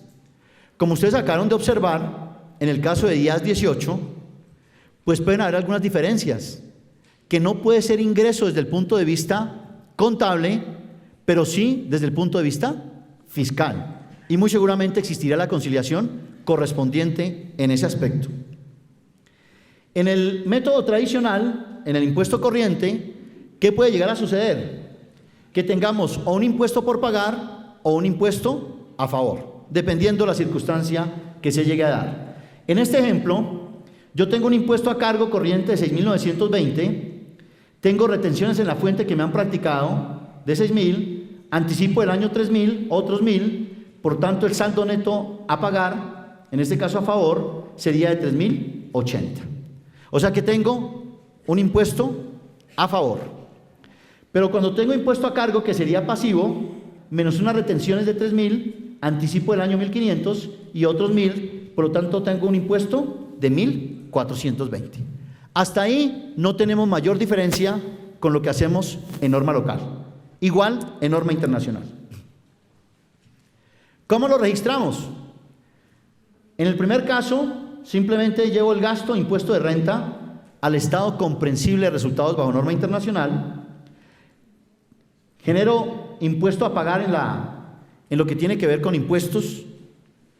Tengo las retenciones de 3.000, las cancelo, los anticipos, otros, y tengo aquí el gasto por impuesto de renta. Ese sería cuando tengo saldo acreedor. Si tengo saldo deudor, pues hago exactamente los mismos registros, ¿no? Cancelo los anticipos, genero el impuesto a favor y demás. Tendré saldo activo y saldo pasivo. Ahí no tenemos mayor diferencia con lo que registramos en norma local. Pero comienza porque en Colombia no somos muy dados a calcular el impuesto diferido. ¿Y por qué se origina el impuesto diferido? Porque yo puedo tener situaciones que son deducibles o gravables en el futuro y por lo tanto las tengo que considerar el día de hoy. Y vamos en estos dos ejemplos sencillos, ¿qué pasaría? ¿Qué pasaría sin impuesto diferido, que es como el método tradicional en Colombia? Si es sin impuesto diferido, ¿qué hacemos? Calculo la utilidad antes de impuesto a las rentas, en este ejemplo es de 1.000, le resto las diferencias temporales, y aquí una diferencia temporal de 400, asumamos que eso es por impuesto de industria y comercio, que no es deducible, sino hasta que se cancele, hasta que se pague. Por lo tanto, me da un impuesto del 30% de 180, una utilidad después de impuestos de 820, y por lo tanto, si calculo la tasa efectiva de impuestos, sería los 180 sobre los 1.000, me daría el 18%. Muy seguramente en esa condición me llaman y me dicen: Henry, felicitaciones, me dice el presidente de la compañía, porque pues la tasa impositiva es del 33%, pero nosotros finalmente terminamos pagando el 18%. O sea, muy bien. Al siguiente año, ¿qué pasa? Se revierte la diferencia temporal. Y entonces tengo 1000, la diferencia temporal 400, 1400, el 30% de impuestos 420, utilidad después de impuestos 580. Si calculo la tasa de impuestos, que serían los 420 sobre los 1000, 42%. Entonces la felicitación del año anterior me la quitan este año. Porque me dicen, pero ¿cómo así? El impuesto luego no era del 30 y usted pagó el 42. Eso es lo que parte del impuesto diferido me ayudaría. Porque aquí está sin contabilizar impuesto diferido. ¿Qué pasaría con el registro con impuesto diferido? Con impuesto diferido en el primer año, ¿qué pasaría? Los 1000, la diferencia temporal de 400, renta agravable 600, por lo tanto, tengo un gasto de impuesto de renta que serían los 1000 por el 30%, pero lo divido en dos. Corriente de 180, que son los 600 por el 30%, y tendría un impuesto diferido por pagar de 120. Si calculo la tasa efectiva de impuesto, serían los 300 sobre los 1000, me daría el 30%. En el siguiente periodo, ¿qué pasaría? Tengo diferencia temporal de 400, renta líquida agravable 1400, el gasto por impuesto de renta serían los 1000 por el 30, 300, ¿cierto? Y revierto el diferido por pagar, 420. O sea que mi impuesto corriente sería de 420. De los cuales 300 gasto impuesto de renta y los 120 diferido por pagar, que fue el que constituí en el año inmediatamente anterior. Si yo calculo la tasa efectiva de impuestos, ¿cuánto sería? 30%. Los 300 sobre los 1000, tasa efectiva del 30%. Simplemente niveló la tasa efectiva de impuesto durante el periodo. Y eso es lo que básicamente hace el impuesto diferido en los estados financieros de la compañía. Siempre, y eso normalmente la gerencia cuando hace sus análisis, lo que hace es calcular cuánto es la tasa efectiva de impuesto. Y él simplemente coge el estado de resultados y hace un ejemplo, un ejercicio sencillo. Digo, valor del gasto de impuestos sobre la utilidad. Y ahí es donde hay compañías donde fácilmente el impuesto puede ser del 58 o del 60%, cuando la tasa efectiva realmente es del 30%. ¿Por qué? Porque no aplicamos impuesto diferido. Entonces, vienen algunas diferencias con relación a norma internacional. El impuesto diferido a algunas compañías, y quisiera preguntarle, esta es una estadística que estamos haciendo con Néstor, de las diferentes conferencias que hemos dictado, ¿cuántos de los aquí presentes aplican impuesto diferido hoy bajo norma local? Nos dañó el promedio. O sea, si ustedes observan, es un tema que muy seguramente vamos a tener que comenzar a trabajar.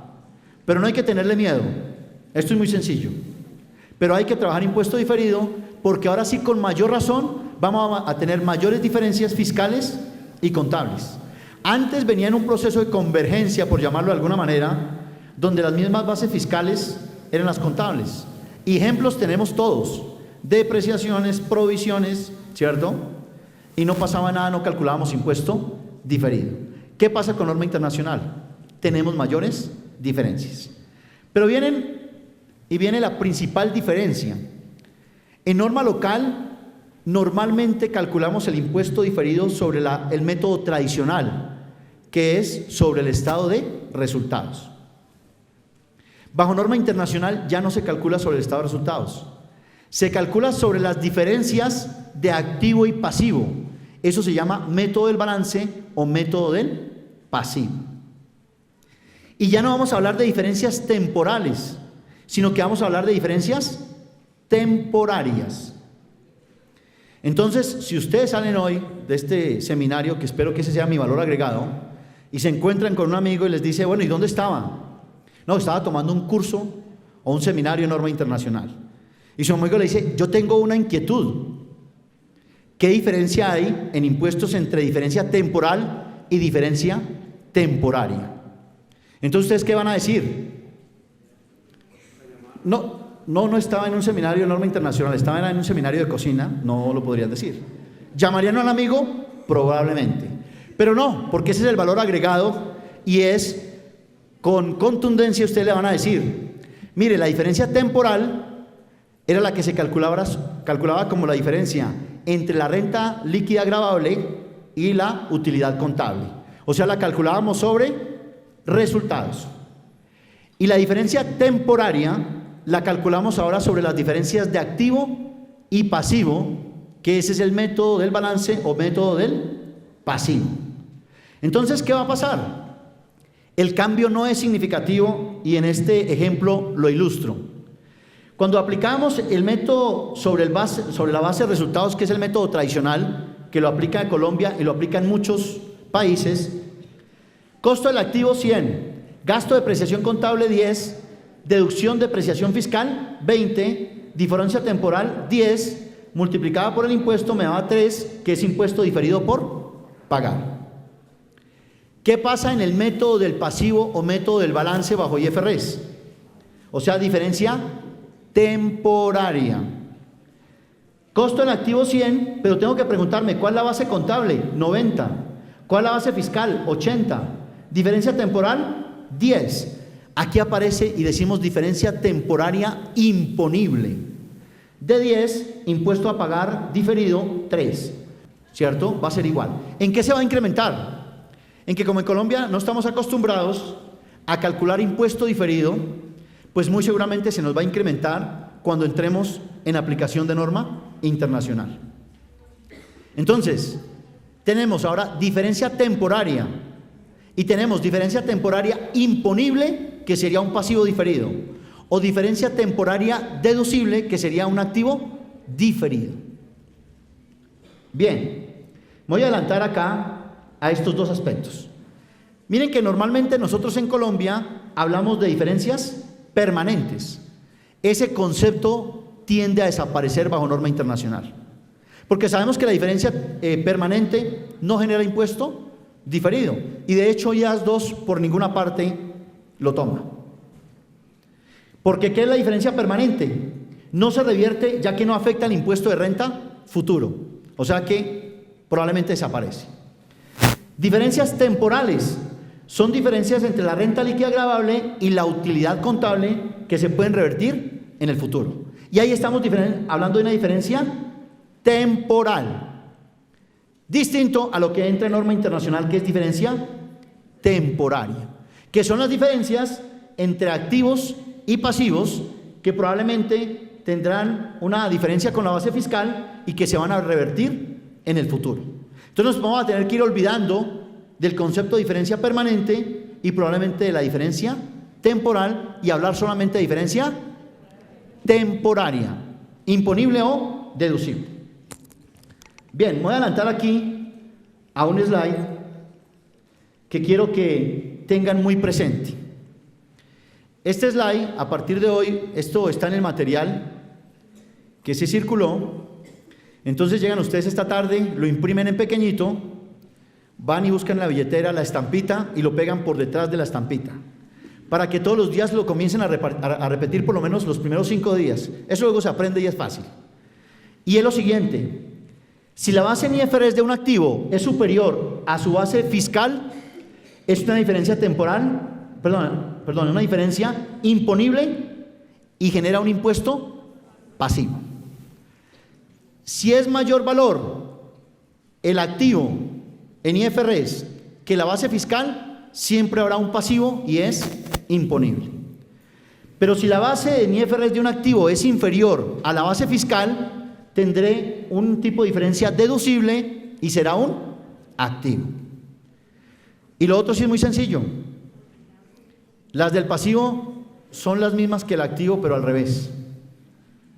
Eso no como respuesta de reina, pero la realidad es esa. Porque la base de IFRS de un pasivo, si es superior a la base fiscal, es deducible y genera una diferencia activa. Y si la base de IFRS de un pasivo es inferior a la base fiscal, es imponible y generaría un pasivo. Entonces, 2 puntos que quiero agregar ahí al radar de lo que ustedes están desarrollando en norma internacional. Primero, ¿hablamos de diferencias permanentes bajo IFRS? No. Si nos preguntan qué es una diferencia temporaria, ¿qué diríamos? Me ha quedado suficientemente claro. ¿Qué es la diferencia temporaria? ¿Qué es la diferencia entre activos y pasivos? O sea, diferenciando la base bajo IFRS versus la base fiscal, ¿cierto? Y que tengo diferencia temporaria imponible y deducible. ¿La imponible es activa o pasiva? Pasiva. ¿Y la deducible? Activa. Y bueno, viene la pregunta de rigor. Si tengo mi balance bajo IFRS y el activo bajo IFRS es superior a la base fiscal, ¿tengo una diferencia qué? ¿Pasiva o activa? Uy, no. Buenas tardes. Vamos a ver IAS 12. Si mi base en IFRS es superior a la base fiscal, es imponible y por lo tanto es un pasivo, ¿cierto? Es un pasivo. Pero si mi base en IFRS de un pasivo es mayor a la base fiscal que tengo, es deducible y es activa, ¿cierto? Bueno, esos son los dos punticos que quería aclarar ahí al respecto. Pero como la superintendencia, la invitación que les hizo a ustedes es desarrollar un ejercicio. Ahora sí nos vamos a ver, esta sección se llama ¿qué tanto aprendió usted de IAS 12? ¿Cierto?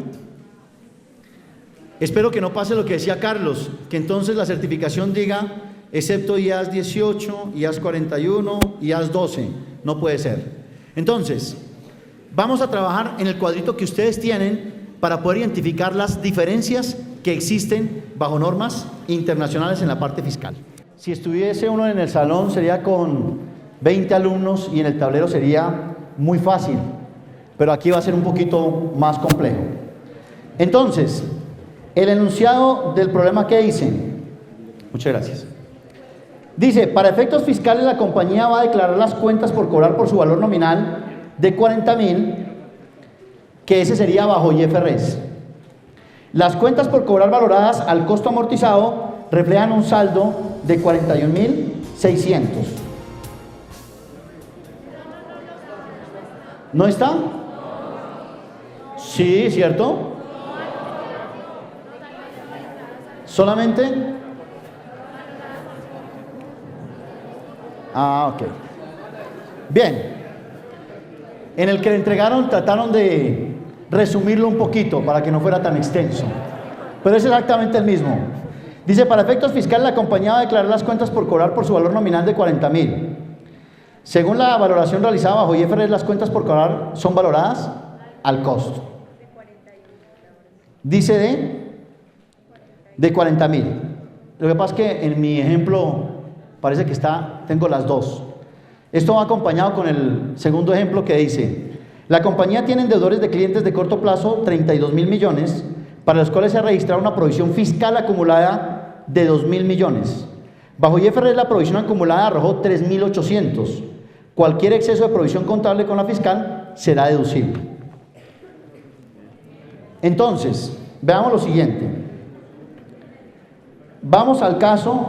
Este es un documento que no fue diseñado por mí, fue diseñado por Néstor, que esta mañana estuvo con ustedes, y realmente me ha servido, yo también lo he utilizado para efectos de hacer el cálculo en impuesto. Si ustedes son juiciosos con esa hojita, fácilmente pueden calcular el impuesto diferido. Por lo tanto, noten lo siguiente, la base bajo IFRS ¿de cuánto es? 40.000. La base bajo IFRS, 40.000. O sea que ahí no tendríamos diferencia, ¿cierto? Pero hay un ajuste en la valoración. Y es, hace un momento Carlos explicó en IAS 18 el tema de costo amortizado y calculó unos intereses. Por tanto, bajo IFRS hay un valor de 1.600 por ajuste de la valoración. Significa que bajo norma internacional la cuenta por cobrar vale 41.600 y la cifra fiscal vale 40.000. ¿Hay diferencia? Entonces veamos lo siguiente. ¿Cuál es la base fiscal? La base fiscal. La base fiscal. 40 y no tendría nada en intereses, ¿cierto? O sea que aquí muy seguramente tendríamos ceros. Pero la pregunta tengo, cifra para base fiscal 40.000 y 41.000 bajo norma internacional. ¿Recuerdan el cuadrito que iban a imprimir en pequeñito y que lo iban a cargar en la billetera? Entonces, si la base de un activo bajo IFRS es superior a la base fiscal, ¿hay diferencia imponible o deducible?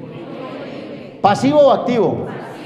No, estos ya están listos, ya quedamos listos para que traigan la toga y el birrete y los graduamos en IAS 12. Entonces, ¿genera diferencia temporaria? Entonces, sí, ¿cierto? La diferencia temporaria serían los 1.600 que genera impuesto diferido. Sí. ¿De cuánto es la tasa? Del 33%. ¿Cuánto sería el impuesto diferido? ¿Cuánto? 528. ¿Cuál sería ese registro contable? Si es impuesto diferido, ¿pasivo o activo? Pasivo. O sea que llevaría ¿cuánto al pasivo? 528 al pasivo. Contra resultados, ¿cierto? Los 528. Ahí tengo mi primer registro. O sea que llevé un pasivo por impuesto diferido contra resultados. Así de fácil es el impuesto diferido. Primero. Segundo, ¿tienen todos esta tablita? Sí. Bien. ¿No? No, yo sé que a quien no se les entregó no la tienen. Eso es claro. Digo, a quienes se le entregaron el documento, ¿sí? ¿Tienen la misma tablita? Bueno, lo vamos a hacer sobre la tablita para no tener diferencias con el enunciado, ¿cierto? Entonces veamos en el caso de deudores clientes. Deudores clientes tiene lo siguiente: tiene 32.000 bajo IFRS con una provisión de 3.800. Bajo cifra para la renta fiscal tenemos 32.000 y solamente es deducible 2.000. Claro, lo que se espera es que el diferencial de la provisión también sea deducible en el futuro. Entonces la pregunta, ¿cuál es la base fiscal? Entonces veamos lo siguiente. La base fiscal serían, aquí en este caso no, porque es igual, digamos que la base en IFRS y la base para declaración fiscal. ¿Dónde tengo la diferencia? En la provisión. O sea que aquí la base fiscal son 2.000. ¿Hay diferencia temporaria? ¿De cuánto? De 1.800. Muy bien. ¿Genera impuesto diferido? Ok. Aquí en este caso, la base de IFRS es menor a la base fiscal. ¿Qué se genera? ¿Activo o pasivo? ¿De cuánto? La tabla del 1.800. 1.800 por 33%, ¿cuánto les da? ¿Cuánto? 594. Pero lo llevo contra resultados, y activo o pasivo. Y entonces lo llevaría activo los 594 contra resultados. Ahí se refleja con saldo negativo, ¿no? Entonces, en el anterior fue pasivo, resultados positivo. En este caso, resultado negativo contra el activo. Y ahí voy calculando mi segunda diferencia, ¿cierto? Bien. Este que está mucho más fácil. Inversiones en bonos.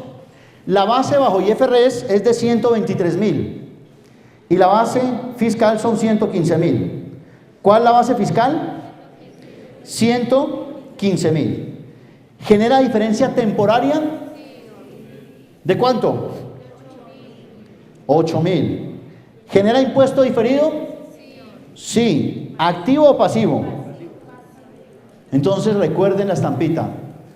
Si la base en IFRS de un activo es superior a la base fiscal, ¿es imponible o deducible? Imponible. Entonces, en este caso, ¿cuánto es el valor?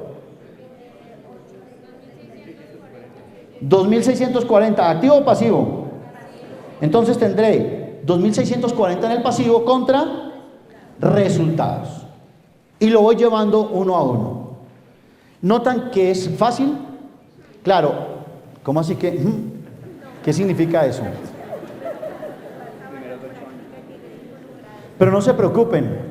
Si ustedes le preguntan a Carlos o a Néstor, y bueno, si me lo preguntan, no se preocupen. O sea, preocúpense para normas internacionales después de 5 años. Si después de 5 años no han aprendido norma internacional, ahí sí se van a preocupar. Pero como hasta ahora estamos arrancando, no hay problema, ¿cierto? Bien. Siguiente. Este es de inmuebles. En este caso sí me toca leer el enunciado porque hay una situación particular allí.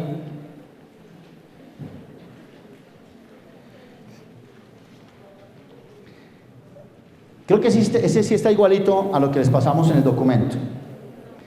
Dice, la compañía tiene inmuebles cuyo costo de compra es de 340.000 y se ha depreciado contablemente 34.000. Para efectos fiscales, al costo de compra se le ha adicionado en el pasado ajustes por inflación de 60.000 y la depreciación fiscal ha sido calculada en 80.000. ¿Tampoco está completo? Bueno. Muchas gracias, doctor. Ok, algo pasó aquí sí con la impresión. Pero es lo mismo, el inmueble que tenemos es de 340.000. Entonces, por favor, síganme aquí en el cuadrito. Gracias. Entonces, el costo o la compra del activo, ¿cuánto fue? 340.000. La depreciación acumulada, 34.000. ¿Qué pasa en la parte fiscal? Que tendría 340.000 del costo, 60.000 de ajustes y 80.000 de depreciación. Que eso puede llegar a pasar. Noten que en norma internacional la depreciación puede ser mayor o menor, ¿cierto? Porque va a ser diferente a la base fiscal. Entonces, ¿cuánto sería la base fiscal? Base fiscal. La base fiscal total 320.000, ¿cierto? 340 el costo, 60 el ajuste, 80 de depreciación y 320 el neto en IFRS. ¿Hay diferencia temporaria?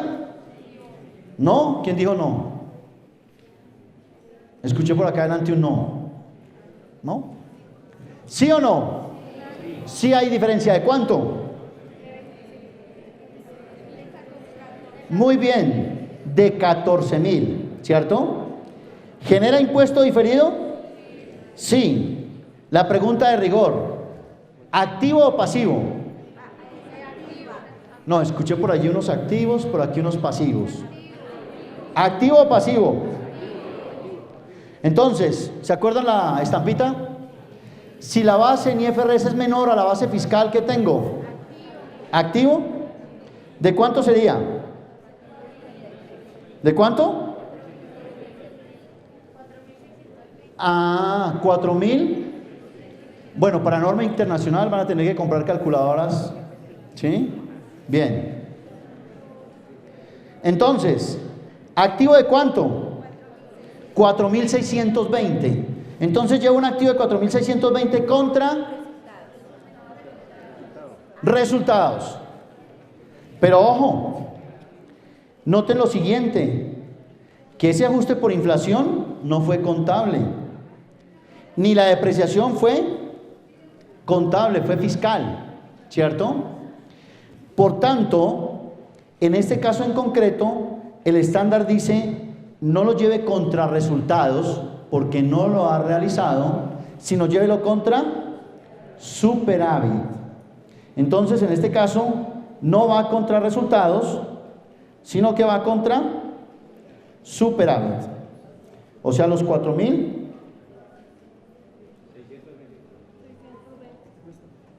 Discúlpeme, perdón. Es que es otra maquinaria, tienen toda la razón, me tengo que disculpar aquí. En este caso va contra resultados. Lo confundí con el ejercicio que tenemos más abajo, que muy seguramente va contra superávit de revaluación. O sea que aquí en este caso llevaríamos activo 4.620 contra resultados los 4.620 negativo, ¿cierto? Hasta ahí he llevado activo y pasivo. Noten que he llevado tanto activos como pasivos de forma independiente. En norma internacional los vamos a tener que registrar de forma separada y al cierre del periodo probablemente lo podemos compensar. Siguiente, activos diferidos. Veamos qué dice el enunciado de activos diferidos. Dice que la compañía tiene activos diferidos presentados fiscalmente por 24.000, de los cuales ha amortizado 9.600. Bajo NIF, estas partidas se reconocen como gasto cuando se incurren en ellas, ¿cierto? Entonces, ¿qué pasaría? ¿Cuál sería la base fiscal? 14.400. ¿Genera diferencia temporaria? ¿De cuánto? 14.400. ¿Hay impuesto diferido? Sí. ¿De cuánto es? 4.752. ¿Activo o pasivo? ¿Activo o pasivo? ¿Activo o pasivo? Aquí la base contable, ¿cuánto es? 0. O sea que la base contable en IFRS es menor a la base fiscal. O sea que tenemos un activo de 4.752 contra resultados 4.752. Hasta ahí, vuelvo, insisto, hemos llevado solamente activos y pasivos.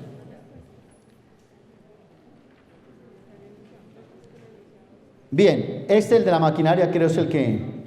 Veamos el de los 350.000 de la maquinaria.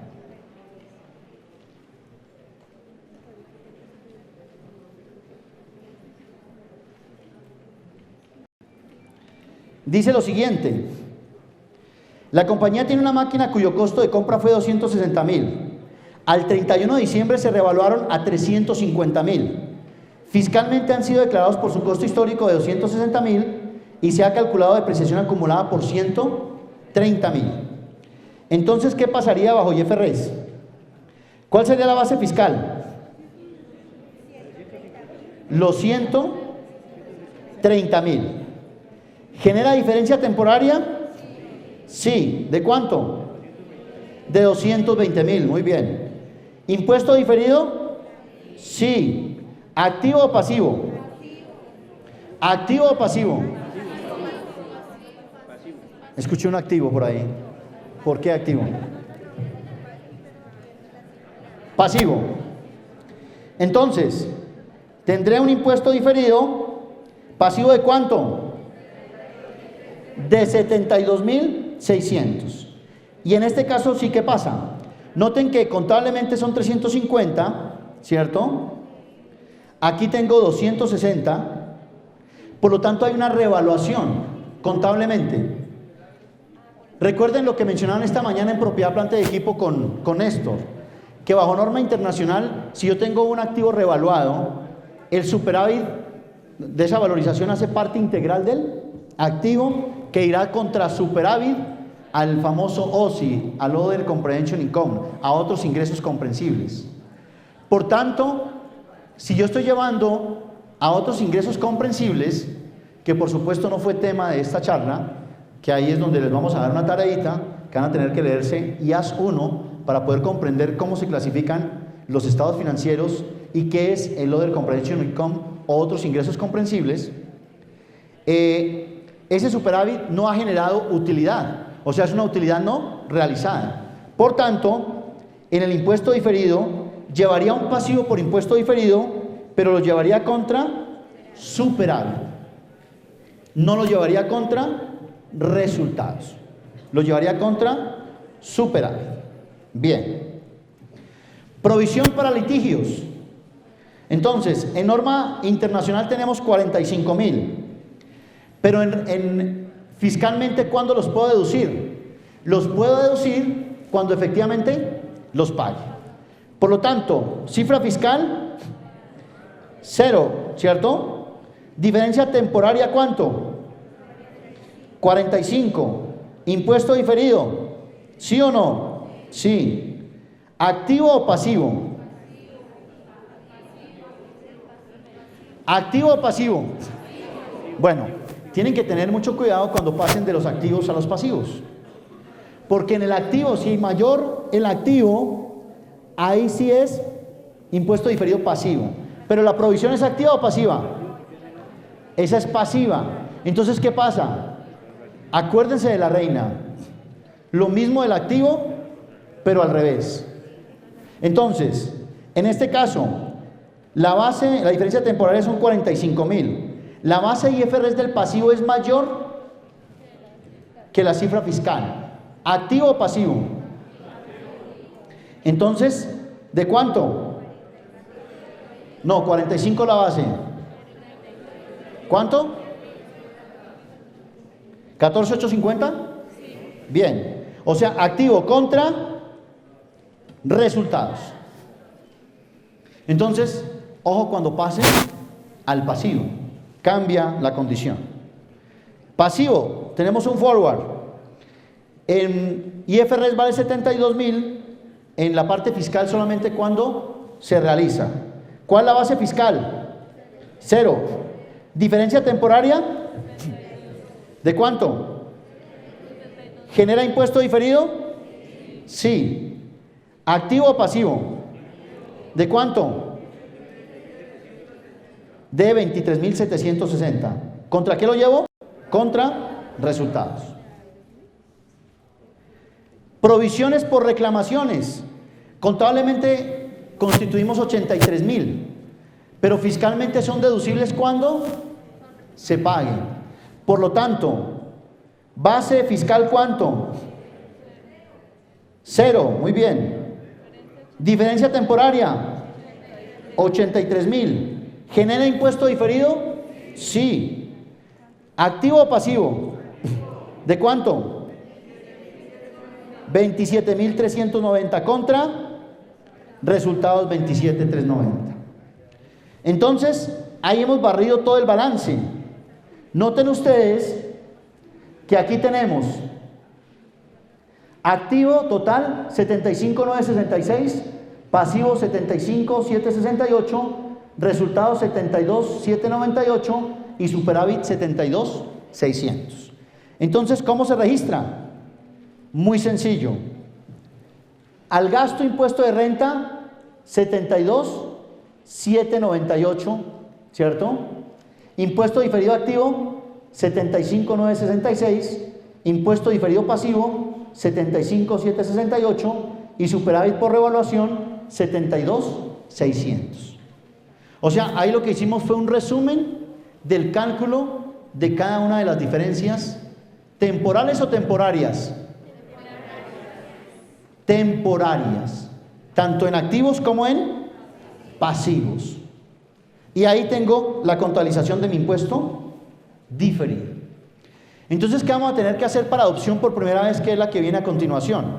Ahí no vamos a calcular impuestos diferidos, pero en la vida real van a tener que considerar que ustedes, algunas compañías, bueno, en el caso de las compañías aquí en Boyacá, veo que no necesitan porque nunca han calculado impuesto diferido. O sea que cuando hagan el ejercicio, este va a ser su primer ejercicio de impuesto diferido. ¿Difícil de calcularlo? ¿Dónde vamos a necesitar el especialista en impuestos? Muy bien. Que me diga cuál es la base fiscal. Ahí sí probablemente necesito ayuda del especialista de impuestos.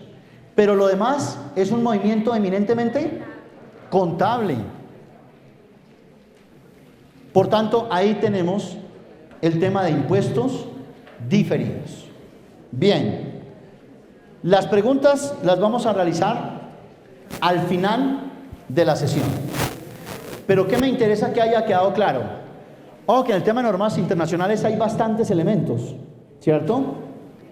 Pero primero, ¿es claro una diferencia temporal a una temporaria? ¿La temporal qué es? No, esa es temporaria. Temporal es que se calcula sobre la base de renta líquida gravable versus la base contable. O sea que se calcula en el método tradicional, que es resultados. Mientras que la diferencia temporaria, ¿qué es? El método del pasivo. Diferencias entre activos y pasivos. ¿Cierto? ¿Volvemos a hablar de impuestos de diferencias permanentes? Ya no. Y si nos preguntan cuál es el objetivo del impuesto de renta, ¿cuál sería el objetivo principal? Primero, reconocer diferencias que pueden ser deducibles o gravables en el futuro. Y dos, desde el punto de vista contable, nivelar la tasa impositiva. Y cuando digo nivelar la tasa impositiva, si ustedes recuerdan el tercer slide o cuarto slide, mencionábamos que no es lo mismo que hoy, ¿no? Porque hay diferencias en las tasas. Por tanto, es interesante para verificar si el impuesto diferido quedó bien calculado. ¿Qué debemos hacer al cierre de cada periodo? Coger la utilidad, ¿cierto? El gasto de impuesto de renta versus la utilidad. ¿Qué tasa nos debería dar? Muy cercana o a la tasa efectiva de impuestos, que en este caso debería ser del 33%. Si me da por encima o me da por debajo, algo pasó en el cálculo de impuesto diferido. Esto se tiene que hacer ¿cada cuánto? Al cierre de cada periodo. Por tanto, pues muy seguramente van a tener que hacer un ejercicio mes a mes para ir calculando el impuesto diferido. Lo mismo que hacemos el día de hoy, pero con base en activos y pasivos, ¿cierto?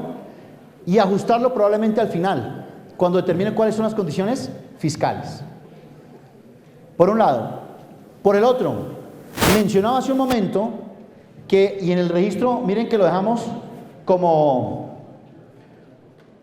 un valor que va tanto activo como al pasivo, o sea que está contabilizado de forma separada.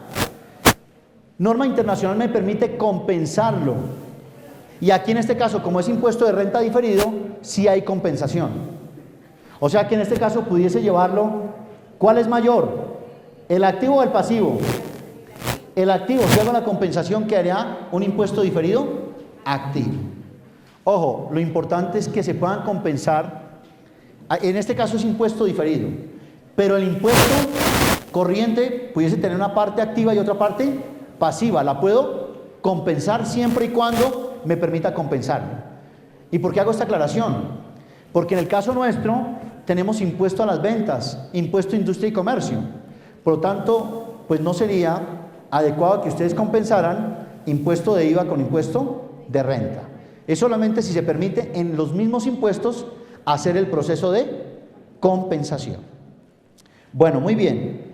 Con este punto cerramos aquí esta primera parte, que es IAS 41 e IAS 12 en el tema de impuestos diferidos.